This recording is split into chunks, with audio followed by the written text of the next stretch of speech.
వేట్లపాలెం గ్రామంలో కన్నుల పండుగగా వైఎస్ఆర్ ఆసరా 4వ విడత కార్యక్రమం. భారీ సంఖ్యలో పాల్గొన్నటువంటి డ్వాక్రా మహిళలు. కాకినాడ జిల్లా సామలకోట మండలం వేట్లపాలెం గ్రామంలో మంగళవారం ఉదయం 11:30 నుండి 1:30 వరకు సెర్పో ఏపీఎం ప్రశాంతి ఆధ్వర్యంలో సామలకోట మండల అధ్యక్షులు బొబ్బరాడ సత్యబాబు అధ్యక్షతన వైఎస్ఆర్ ఆసరా 4వ విడత చెక్కుల పంపిణీ కార్యక్రమాన్ని ఘనంగా నిర్వహించారు. ఈ యొక్క కార్యక్రమానికి మాజీ రాష్ట్ర హౌసింగ్ కార్పొరేషన్ చైర్మన్ మరియు పెద్దాపురం వైఎస్ఆర్సీపీ ఇన్ఛార్జ్ దౌలూరి దొరబాబు ముఖ్య అతిథులుగా పాల్గొన్నారు.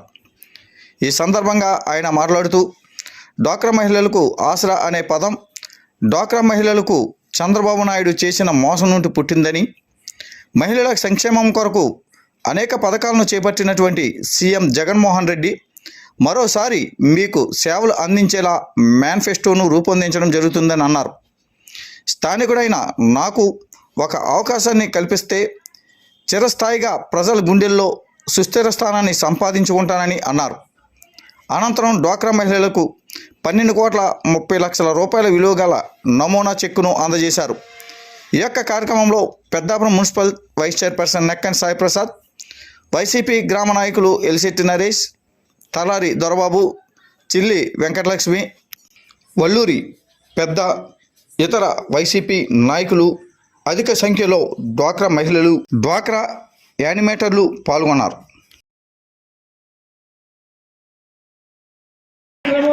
ప్రతి అక్క చెల్లెమ్మ సభ్యులు అందరికీ కూడా పేరు పేరున హృదయపూర్వక నమస్కారాలు తెలియజేసుకుంటా ఉన్నామండి.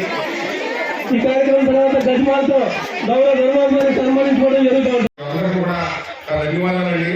మీరు మన జగన్ గారు ఇచ్చిన ప్రతి హామీ కూడా నెరవేరుతుంది.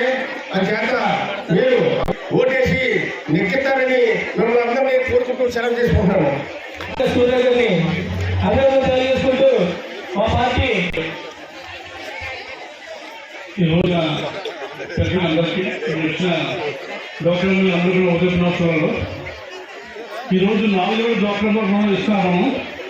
అంటే డ్వాక్రా విషయంలో ఆడవాళ్ళు అంటే జగన్ మీరు అందరూ కూడా జగన్ పూర్తిగా నిర్దిష్ట బాధ్యత తీసుకోవాలి కదా. ఇంకోటి ఏంటంటే మీకు సీరియస్ వస్తున్నారు, మేము దగ్గరికి వస్తున్నారు, వాళ్ళు ఎందుకు పని ఏంటి ఎంత మోసం చేసుకోమని మనం తిప్పుకోవట్లేదు. మీరు అది మర్చిపోవద్దు. ఖచ్చితంగా 5 సంవత్సరాలు మేము బాధపెట్టి రుణం మాఫీ చేస్తాం, మాఫీ చేయకుండా మిమ్మల్ని డిఫాల్ట్ చేసి మీ జీవితంలో అయోమయం చేసినట్టు చంద్రబాబు టీడీపీ వాళ్ళని ఎందుకు ప్రశ్నించారు? మీరు ఎందుకు ఓటు ఈ సంబరాలని అంబరాలు అంటిస్తున్నటువంటి నా సోదరిమలందరికీ కూడా పేరు పేరున హృదయపూర్వకమైన నమస్కారాలు తెలియజేసుకుంటా ఉన్నామండి. మీ అందరికీ తెలుసు జగన్మోహన్ రెడ్డి గారు చేసినటువంటి అభివృద్ధి ఈ ఆంధ్ర రాష్ట్రంలో ఏ దిశగా ఉందో ప్రతి అక్క చెల్లెమ్మ కూడా తెలుసండి. మరి వాడు జగన్మోహన్ రెడ్డి గారి పాదయాత్రలో అనేక మంది మహిళా సోదరులందరూ కూడా కలిసి అన్నా గత చంద్రబాబు నాయుడు మోసంలో, గత చంద్రబాబు నాయుడు దగాకోరిగా మేమందరూ కూడా దగాపడినటువంటి అక్క చెల్లెమ్మలందరూ కూడా కలిసినప్పుడు మరి మనసున్న మనిషి జగన్మోహన్ రెడ్డి గారు కంటిలో చూస్తాడు, మనసులో పరిష్కరిస్తాడమ్మా. అటువంటి మనసున్న మనిషి ఈ రోజు ఆంధ్ర రాష్ట్రాన్ని పరిపాలిస్తా ఉన్నారు. ఆనాడు దగాకోరి ఎవరైతే ఉన్నారో చంద్రబాబు 600 హామీలు ఇచ్చి ఏ ఒక్క హామీ కూడా నెరవేర్చకుండా అక్క చెల్లెమ్మలందరూ కూడా పసుపు కుంభం పక్కన కూర్చోబెట్టాడు. మరి ఆ రోజు 14,000 కోట్లు ఉంటుంది. అప్పుడే మరి ప్రీత ముఖ్యమంత్రి జగన్మోహన్ రెడ్డి గారు అధికారం చేపట్టిన తర్వాత 26,000 కోట్లు చేశారు అప్పు. ఎందుకంటే మీరు వివరాలు ఎక్కడంటే నేను కడతాను, మీరు బంగారాలు లేకుండా నేను చేస్తాను అని అబద్ధాలు చెప్పినట్టు దగాకోరి చంద్రబాబు నాయుడు. మాట ఇచ్చేద్దాం కుటుంబం మరో చెప్పని కుటుంబం ఈ ఆంధ్ర రాష్ట్రంలో దివంగత మహానేత డాక్టర్ రాజశేఖర రెడ్డి గారి తనయుడు జగన్మోహన్ రెడ్డి గారిని మీ అందరూ కూడా గుర్తెరగాలి, అందరూ నామం చేసుకుంటా ఉన్నామ్మా. ఆనాడు చేస్తారని మాట ఇచ్చినటువంటి రాజన్న బిడ్డ ఏదైతే మాట ఇచ్చారో ఈ ఆంధ్ర రాష్ట్రంలో ఏ ఆడబిడ్డకైనా సరే ఒక కష్టం వచ్చిందంటే పుట్టింటికి చూస్తూ ఉంటారు. ఎందుకంటే పుట్టింటి కదా మా అన్న ఉన్నాడు, పుట్టింటి దగ్గర నా తల్లిదండ్రులు ఉన్నారు, నాకు ఏదైనా కష్టం వస్తే నా పుట్టిల్లు ఉందని చెప్పేసి ప్రతి ఆడబిడ్డ కూడా ఆలోచన చేస్తూ ఉంటుంది. కానీ ఈరోజు దివంగత మహానేత డాక్టర్ రాజశేఖర గారి ప్రభుత్వాన్ని మీ అందరూ కూడా గుర్తెరగాలి తల్లి. అటువంటి నాయకుడు నాయకత్వంలో పనిచేస్తా ఉన్నాం. మరి ఈరోజు ఈ పెద్దాపురం నియోజకవర్గంలో ఒక స్థానికుడిగా 40 సంవత్సరాల తర్వాత ఒక స్థానికుడిగా మరి ఎమ్మెల్యేగా పోటీ చేసే అవకాశం దౌలూరు దొరబాబు గారికి ఆంధ్ర రాష్ట్రంలో మొట్టమొదటిగా ప్రకటించినటువంటి వ్యక్తి మన ముఖ్యమంత్రి గారు. ఇటువంటి మనిషి, ఆయన ఒక విద్యావంతుడు, తెలిసినటువంటి వ్యక్తి, ఒక స్థానికుడిగా పెద్దాపురం నియోజకవర్గంలో పరాయి నియోజకవర్గాలకు పరిపాలన చేసేయమ్మా. మరి ఈరోజు ఒక స్థానికుడిగా మనలో ఒకటిగా ఒక ఎమ్మెల్యేగా పోటీ చేసే అవకాశం దొరబాబు గారికి వచ్చింది. మన అందరి కష్ట సుఖాలు తెలిసినటువంటి వ్యక్తిగా ఈ ఏట్లపాలెం గ్రామంలో రమారవిగా 29 రోజులు గడపడ తిరిగారు. ప్రతి ఒక్కరిని కూడా, ప్రతి అక్క చెల్లెమ్మను కూడా మీ ముఖంలో ఆనందం చూశారు. ఆయన అంటూ ఉంటారు, వేట్లపాలెం గ్రామంలో మరి మహిళా సోదరి వాళ్ళందరూ కూడా మమ్మల్ని ఆదరించినట్టు విధానం బట్టి వాళ్ళందరికీ కూడా పేరు పేరున మరి అభినందనలు తెలియజేశారు ఆ రోజు మీటింగ్ లో. మరి అదే విధంగా ఈ రోజు మిమ్మల్ని అందరినీ చూస్తూ ఉంటే, మీ ముఖంలో ఒక ఆనందాన్ని, చిరునవ్వుని చూస్తూ ఉంటే మాకు ఎంతో ఆనందదాయకం మిమ్మల్ని అందరినీ మనం చేసుకుంటా ఉన్నాను. మరి ఈరోజు దౌలూరు దొరబాబు గారు ఒక స్థానిక నాయకుడిగా ఈ పెద్దాపురం నియోజకవర్గంలో ఎమ్మెల్యేగా పోటీ చేస్తున్నారు. మరి మీరందరూ కూడా మీ చక్కటి ఆశీర్వాదాలు ఇవ్వాలి. ఈ గ్రామం నుంచి అఖండ మెజార్టీతో గెలిపిస్తారని మిమ్మల్ని అందరినీ కూడా పేరు పేరున హృదయపూర్వక నమస్కారాలు తెలియజేసుకుంటూ ఉన్నామమ్మా. మరి రేపు వచ్చే ఎలక్షన్ లో మన ఏట్లపాలెం నుంచి మంచి మెజార్టీ ఇవ్వాలని, మంచి మెజార్టీ ఇస్తారని ప్రతి అక్క చెల్లెమ్మను కూడా అభ్యర్థిస్తా ఉన్నాను. మరి రాబోయే రోజుల్లో జగన్మోహన్ రెడ్డి గారిని ముఖ్యమంత్రి చేసుకోవాలి. ఇటువంటి సంక్షేమ పథకాలు, అనేక పథకాలు మన గుమ్మం ముందుకు రావాలి. అనేక మంది కుట్రదారులు ఇవాళ తెలుగుదేశం కానీ, జనసేన కానీ అన్ని పార్టీలు కూడా కలిసి మరి జగన్మోహన్ రెడ్డి గారిని ఇబ్బంది పెడుతున్న విధానం మీ అందరికీ తెలుసు. ఆ విధానాన్ని మీరందరూ కూడా తిప్పికొట్టాలంటే రేపు రాబోయే రోజుల్లో దౌలూరు దొరబాబు గారిని ఎమ్మెల్యేగా గెలిపించుకోవడానికి మనందరూ సిద్ధమా అని అడుగుతా ఉన్నారు. దౌలూరు దొరబాబు గారిని ఎమ్మెల్యే గెలిపించుకోవడానికి మనందరూ సిద్ధమా అని అడుగుతా ఉన్నారు. ఇంకా పైకి సిద్ధమా అంటే సిద్ధమని అందరూ చేతుల పైకి ఎత్తి మీ అభిమానాన్ని జగనన్న చాటే విధంగా ఉండాలని మీ అందరికీ కోరుకుంటూ, దౌలూరు దొరబాబు గారిని మన నియోజకవర్గంలో సిద్ధమా అని అడుగుతా ఉన్నా. జై ఎవరు కూడా, పేదవాళ్ళు ఎవరు కూడా అప్పుల పాలు అవ్వకూడదని చెప్పి భారతదేశంలో ఎక్కడ లేకపోయినా సరే ఆ రోజు ఆంధ్రప్రదేశ్ లో పెట్టి ఎంతో మంది ప్రాణాలను నిలబెట్టినటువంటి మహానుభావుడు ఎవరు? వైఎస్ రాజశేఖర రెడ్డి గారు. 104, 108 ఈ రోజు తిరుగుతా ఉన్నాయంటే పెట్టింది ఎవరు? రాజశేఖర రెడ్డి గారు. ఫీజు రియంబర్స్మెంట్ ద్వారా ఆ రోజు ఎంతో మంది పిల్లలు చదివించిన వాడు ఎవరు? వైఎస్ రాజశేఖర రెడ్డి గారు. అలాగే జలకళనొచ్చు, ఇవన్నీ కూడా రైతులకు ఎంతో ఉపయోగపడిన వ్యక్తి ఎవరు?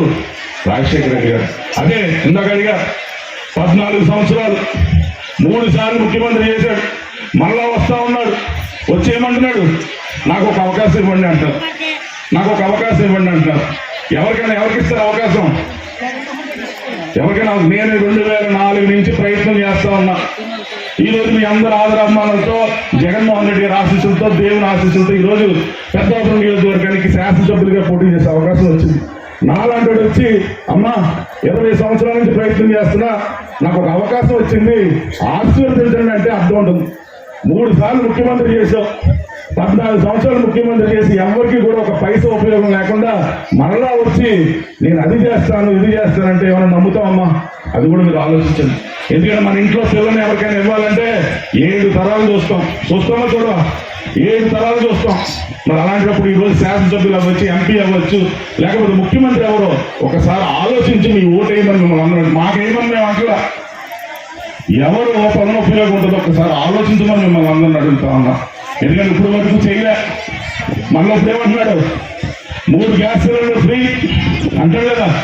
మొన్నటి వరకు ఆయన అన్నమాట, 6 నెలల క్రితం వరకు ఆయన అన్నమాట, జగన్మోహన్ రెడ్డి గారు దోపరగా ఖర్చు పెడుతున్నాడు, డబ్బులు నీళ్ళలా ఖర్చు పెడుతున్నాడు, అనవసరంగా ఈ అమ్మఒడి పెట్టాడు, చేయూత పెట్టాడు, కాపు నేస్తం పెట్టాడు, ఈబీసీ నేస్తం పెట్టాడు, పెన్షన్లు ఊరకనే ఇస్తున్నాడు, ఈ వాలంటీర్లు అందరూ కూడా వేస్ట్ అన్న వ్యక్తి ఈరోజు ఏమన్నాడు? మీ అక్క చెల్లెమ్మలు అందరినీ చూశాడు. అందరూ కూడా జగన్మోహన్ రెడ్డి గారు ఓటేసేస్తున్నారని చెప్పి నేను అంతకంటే మంచిగా చేస్తాను అంటాడు. మీరు నమ్ముతారమ్మా? మీరు నమ్ముతారా? ఎందుకంటే మళ్ళా వస్తాడు. మేనిఫెస్టో అన్నది ఎన్నికల ముందు రిలీజ్ అవుతుంది. మనది 18వ తారీఖున మళ్ళా జగన్మోహన్ రెడ్డి గారు నేనేం చేయబోతున్నాను 5 సంవత్సరాల తర్వాత, ఇప్పుడు నుంచి ఉన్నటువంటి ఈ పథకాలతో పాటు ఇంకా ప్రజలకు మేలు చేయాలో ఏదన్నది ఆయన ముందుకు వస్తా ఉన్నాడు. మళ్ళా అది ఆ పథకాలన్నీ కూడా వాళ్ళు పెట్టి మేము అంతకంటే చేస్తాం. 3 సిలిండర్ ఫ్రీ, మీ అందరికి కూడా బస్సులో ప్రయాణం ఫ్రీ అంట. తెలంగాణలో ఎలా కొట్టుకుంటారు చూసారా? జగన్మోహన్ రెడ్డి గారు మీకు ఫ్రీ ఇవ్వట్లా. మీరు బస్సులో లేకపోతే విమానంలో లేకపోతే ఫస్ట్ క్లాస్ లో ప్రయాణం చేసేటటువంటి ఆర్థిక శక్తి మీకు ఇవ్వడానికి ఈరోజు జగన్మోహన్ రెడ్డి గారు చూస్తా ఉన్నారు. అందుకని ఫ్రీగా ఇవ్వడానికి చూడట్లే. ఈరోజు ఆయన ఏ పథకం అని చూడండి, ఇదే డబ్బులు, ఇదే బడ్జెట్, ఇదే డబ్బులు చంద్రబాబు నాయుడు దగ్గర ఉన్నాయి. ఆ రోజు మీకు ఇచ్చినటువంటి హామీ ప్రకారం డ్వాక్రాలు రుణమాఫీ చేయలే, రైతులకు ఇచ్చినటువంటి రైతులు రుణమాఫీ చేయలే. ఈ రోజు 45 సంవత్సరాలు ఉన్నటువంటి అక్క చెల్లెలందరూ కూడా చేయూత ఇవ్వాలి, కాపు నేస్తం ఇవ్వాలి, ఈబీసీ నేస్తం ఇవ్వాలి అనే ఆలోచన ఆయనకు లేదు. అలాగే ఈరోజు ఓటు హక్కు లేకపోయినా సరే పిల్లల చదువు కోసం ఈరోజు అమ్మఒడి అవ్వచ్చు, విద్యా దీవెన అవ్వచ్చు, వసతి దీవెన అవ్వచ్చు, విద్యా కానుక అవ్వచ్చు, గోరుముద్ద అవ్వచ్చు, అలాగే 8వ తరగతి చదువు పిల్లలందరికీ ట్యాబ్లు అవ్వచ్చు, ఐబీ సిలబస్ అవ్వచ్చు, నాడు నేడు స్కూల్స్ అవ్వచ్చు, స్కూల్లో ఉన్నటువంటి ఇంటరాక్టివ్ ప్యానల్ టీవీస్ అనవచ్చు. ఇవన్నీ కూడా ఎందుకు పెట్టి జగన్మోహన్ రెడ్డి గారు ఈ రోజు ఎందుకు చేస్తా ఉన్నాడు? వాళ్ళకి ఎవరికైనా ఓటు హక్కు ఉందా? ఓటు హక్కులే. ఆయన ఎందుకు చేస్తా ఉన్నాడు? ఎందుకంటే అక్క చెల్లెలందరూ కూడా జీవితాంతం ఈ 3,000, 4,000, 5,000 పెన్షన్ గురించి చూడకూడదు. ఆ పిల్లలందరూ కూడా ఇప్పుడు మనం పెట్టినటువంటి ఈ 60,000 కోట్ల రూపాయలు ఎప్పుడు వస్తుంది తెలుసా? ఎప్పుడైనా విత్తనం వేసామంటే, చెట్టు వేసామంటే కాయలు ఎప్పుడు వస్తాయమ్మా? వెంటనే వచ్చేస్తాయా? ఆ 10 సంవత్సరాలు పడితే, 5 సంవత్సరాలు పడితే, ముందు అయితే 20 సంవత్సరాలు పడేది. మనం ఇప్పుడు అంతేమో ఆలోచించట్లే. 20 సంవత్సరాల వరకు మనం ఉండవేమో అని చెప్పి హైబ్రిడ్ అని చెప్పి చిన్నగా సంవత్సరంలోనే 2 సంవత్సరాల్లోనే కాయలు కాసే మొక్కలు మనం వేస్తా ఉన్నాం. ఈ రోజు జగన్మోహన్ రెడ్డి గారు ఈ రోజు 60,000 కోట్ల రూపాయలతో నాటిన విత్తనాలు రేపు 12 సంవత్సరాలు పోయిన తర్వాత, 10 సంవత్సరాలు పోయిన తర్వాత వాళ్ళందరూ కూడా ఇంజనీర్లు, డాక్టర్లు అయ్యి, కలెక్టర్లు అయ్యి, ఇంకా యుఎస్ లో కానీ అమెరికాలో కానీ ఇక్కడ జాబ్ చేసుకుంటే వాళ్ళందరినీ కూడా వాళ్ళ తల్లిదండ్రులందరూ కూడా పైకి తీసుకొస్తారు.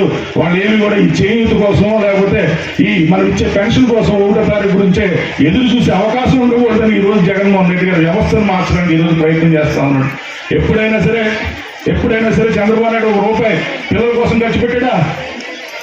ఈ రోజు గవర్నమెంట్ స్కూల్లోనే మా స్కూల్ ఫుల్ అయింది, మా స్కూల్ నిండింది అని పెట్టుకునే స్థాయిలో మనం ఈ రోజు ఈ స్కూళ్ళు ఉన్నాయి. అప్పుడు అందరూ కూడా ప్రైవేట్ స్కూల్లోనే జాయిన్ అవ్వడానికి చూసేవారు. ఇవన్నీ కూడా ఆలోచించమని చెప్తా ఉన్నా. అమ్మ మీకు 3 విషయాలు చెప్తా. 3 విషయాలు చెప్పి 3 విషయాలు కూడా ఆలోచించి మీరు నిర్ణయం తీసుకోవాల్సిందిగా అడుగుతా ఉన్నా.